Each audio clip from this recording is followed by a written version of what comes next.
Olá, eu sou a Luciana Munhoz, doutoranda em diagnóstico bucal pela Universidade de São Paulo, e este é um vídeo para o e-book colaborativo Revisão Sistemática da Ideia à Publicação.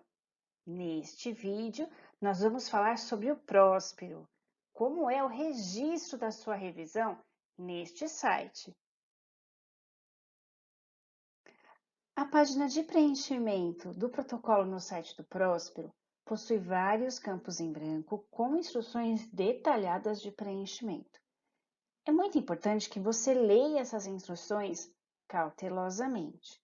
E você pode, inclusive, iniciar o preenchimento e deixar a página salva no próprio site para continuar o preenchimento depois, sem submeter à equipe do Próspero.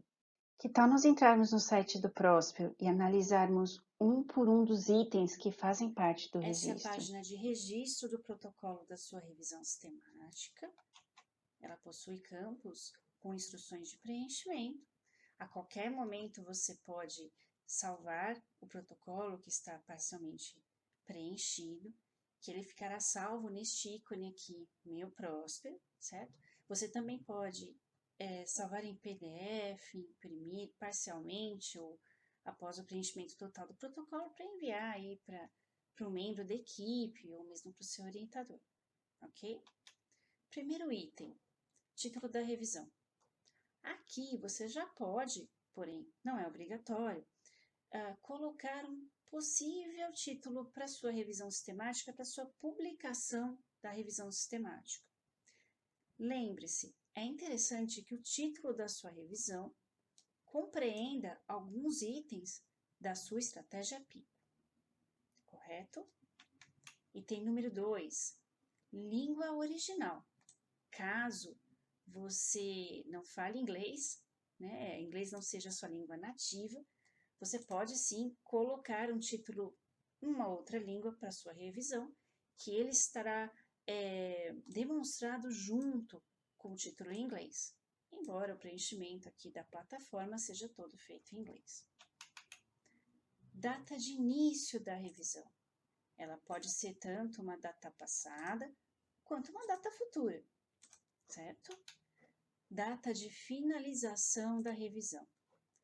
Especial atenção para esses itens.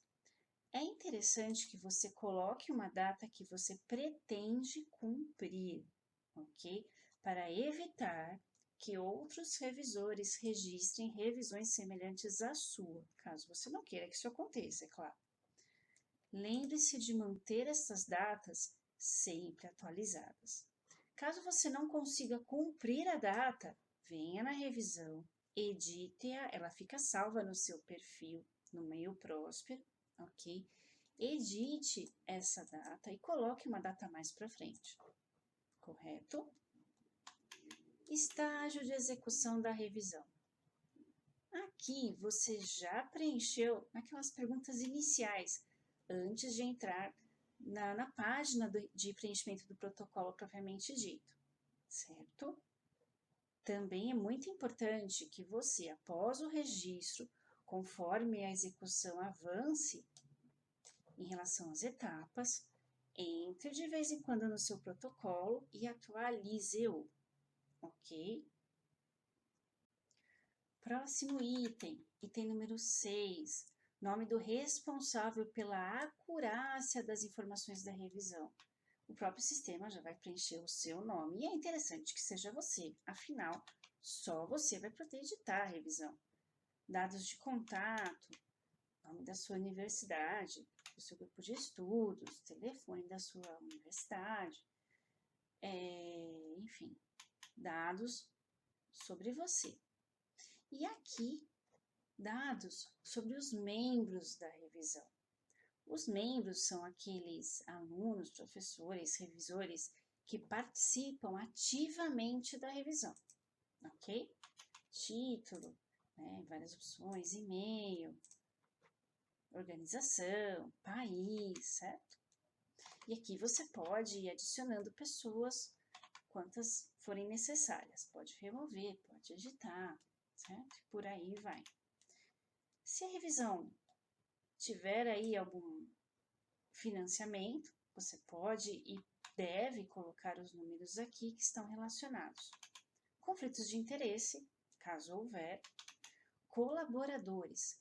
Colaboradores são pessoas externas à revisão, certo? Elas não estão executando a revisão propriamente dita.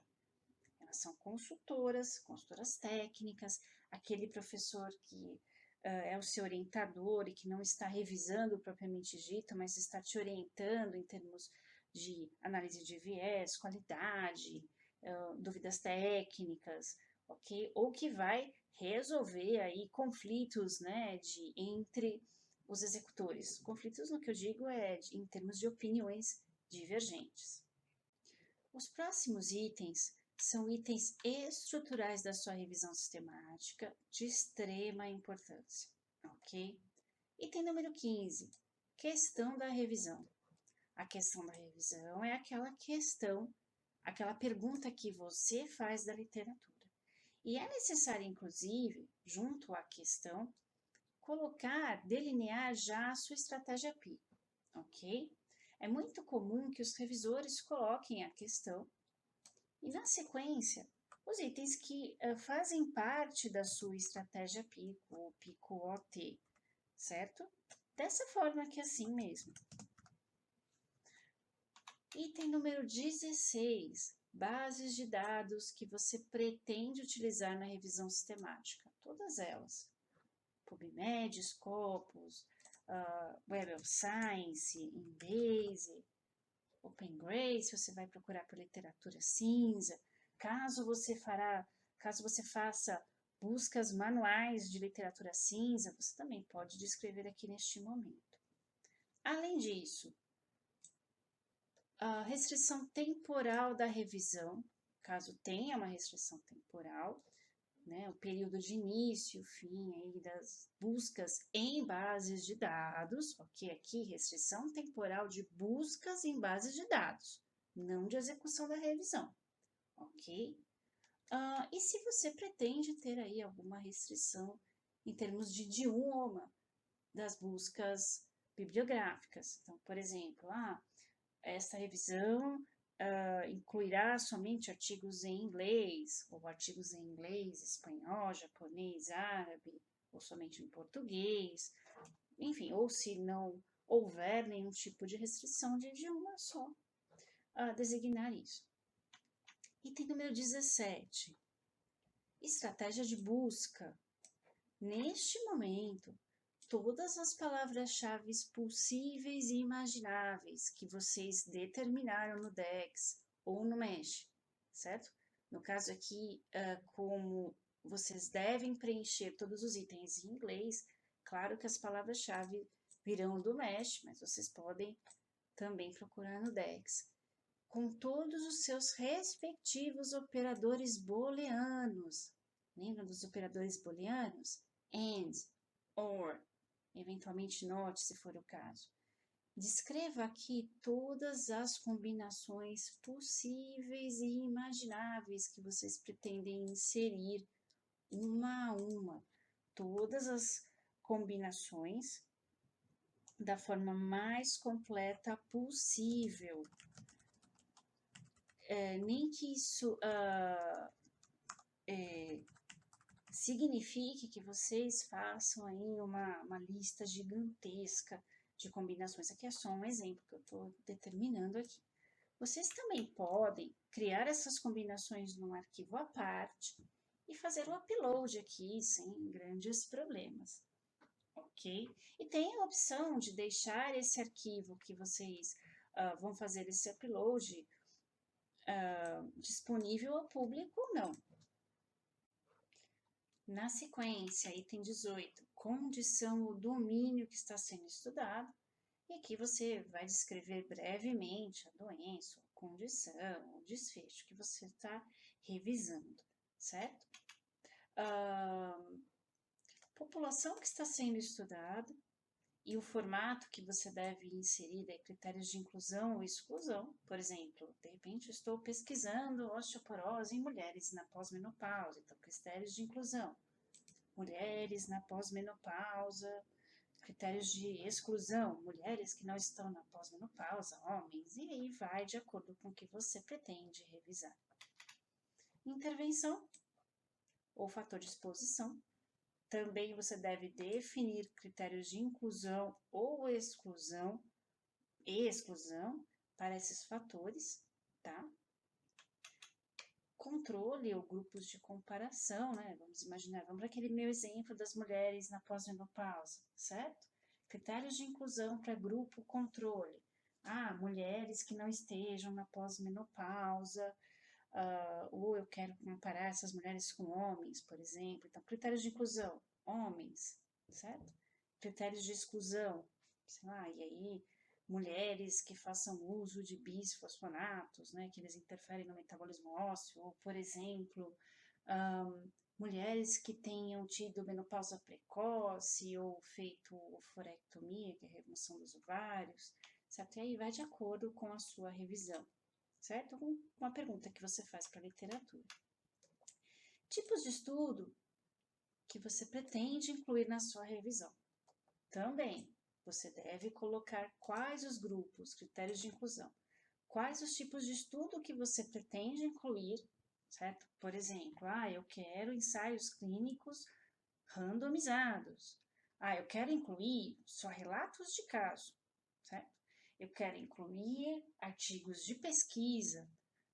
Eu não quero incluir, critério de exclusão, nenhum tipo de revisão ou nenhum tipo de relato de caso.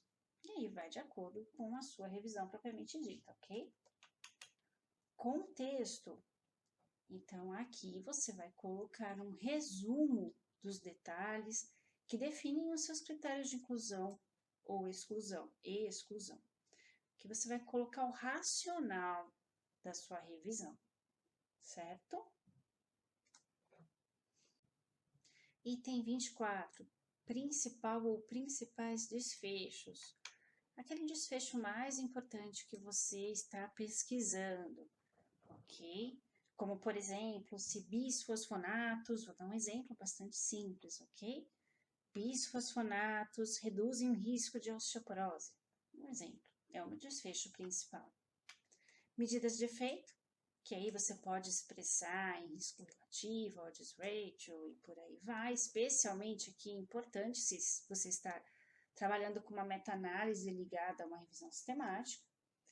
E caso você não seja um estudo mais ali para o lado qualitativo, não tenha nenhuma medida de efeito, você pode pôr não aplicável.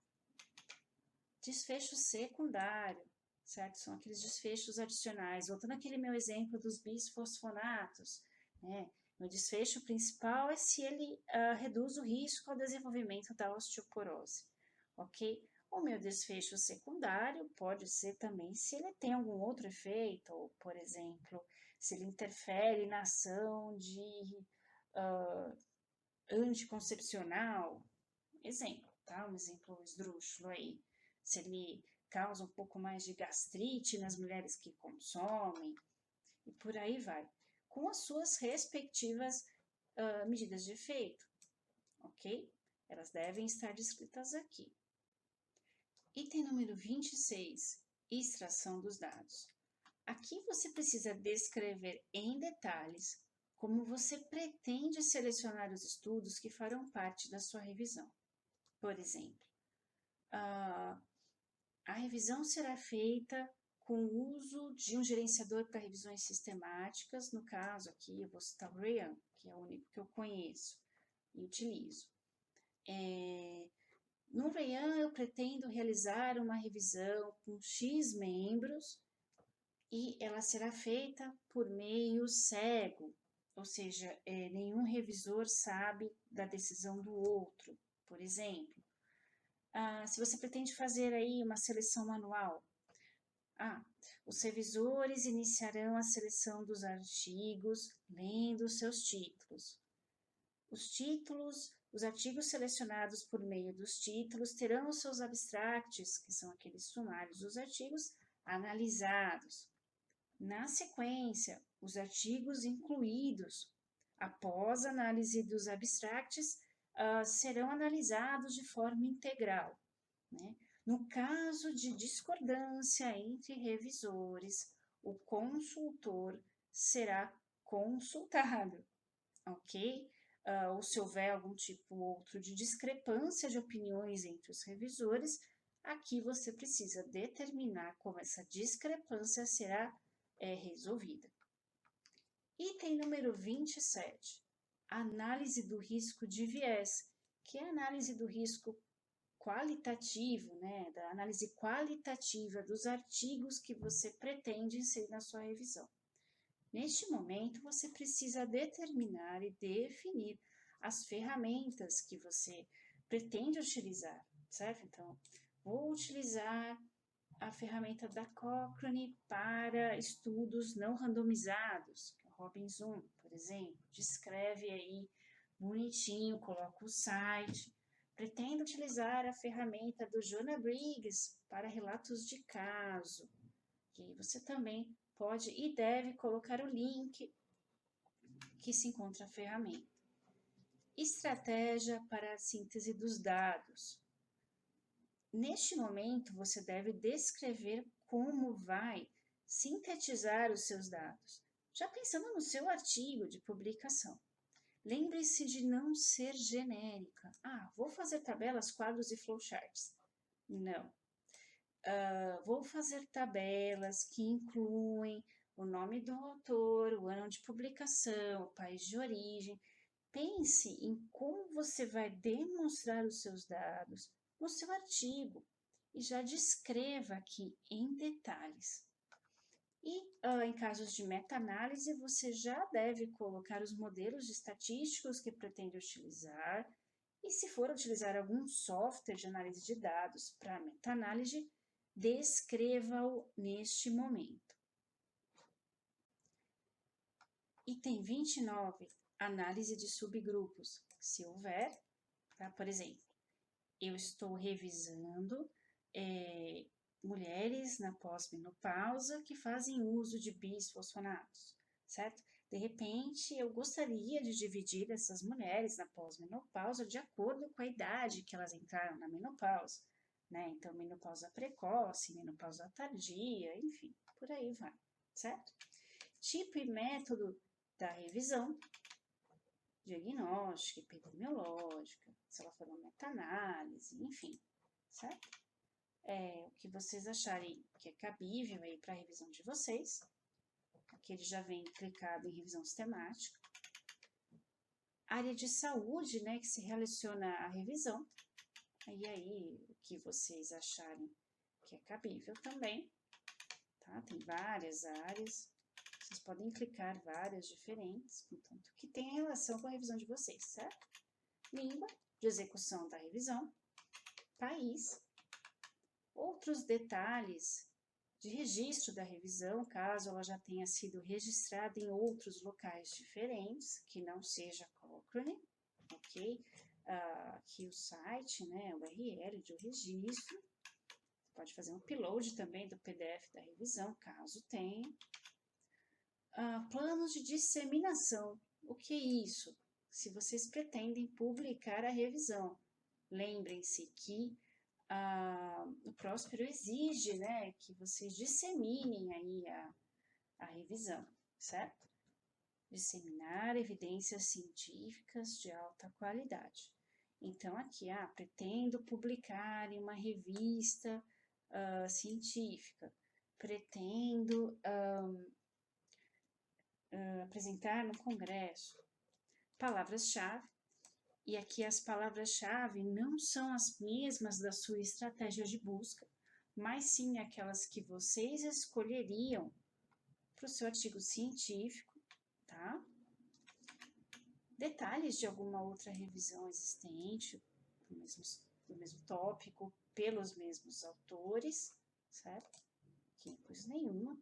Se houver alguma outra revisão semelhante também, mesmo que não seja dos mesmos autores, há um espaço específico para descrevê-lo. Status da revisão.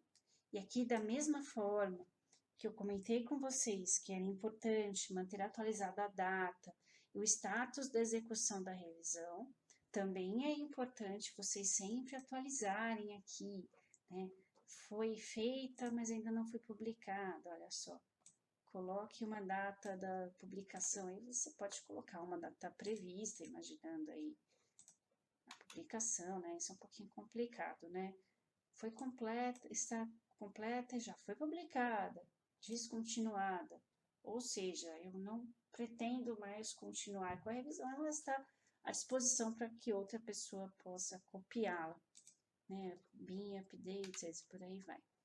Outra informação adicional que você queira colocar aqui sobre a sua revisão, certo? Que não esteja aí nos campos anteriores. E aqui cabe também aqui é um bom momento para vocês explicarem, caso estejam registrando uma revisão que já existe uma outra similar, um motivo de registro dela, certo? E aqui detalhes da publicação, quando estiver disponível, certo? É bem importante que vocês coloquem o título do artigo, onde ele foi publicado, e o DOI, né? Se tiver também o URL do artigo, onde for mais fácil para alguém poder, uma pessoa interessada em analisar a sua revisão, para que essa pessoa possa encontrar com facilidade o artigo. Bom, e aqui você pode salvar ou simplesmente submeter direto. Eu vou salvar, né? Lembre-se que para submeter, você tem que clicar em submeter, certo? Dá um ok. E a sua revisão vai ficar salva aqui, ó. Né? Records I'm going on, certo? Aqui tem onde eu estava trabalhando e aqui a revisão que eu estava ali trabalhando com vocês, certo? Eu posso entrar e trabalhar nela de novo, colocar outras datas e até o momento que eu imagine que ela esteja adequada para submissão no site do Próspero, e aí é só clicar em submeter. Eu não vou fazer isso, é claro, certo? Bom, entendido? Não é tão difícil quanto parece. Após a submissão da revisão, ela irá para análise pela equipe do Próspero e ela pode retornar para você como aceita, e aí ela terá um número de registro, ou com revisões a serem feitas. Normalmente, a equipe do Próspero enumera cada revisão e, eventualmente, se você der sorte, sugere como você deve corrigi-las. Bom, essas foram então as orientações sobre o registro da revisão no site do Próspero. Esperamos que essas informações tenham sido úteis para você. Muito obrigada pela audiência.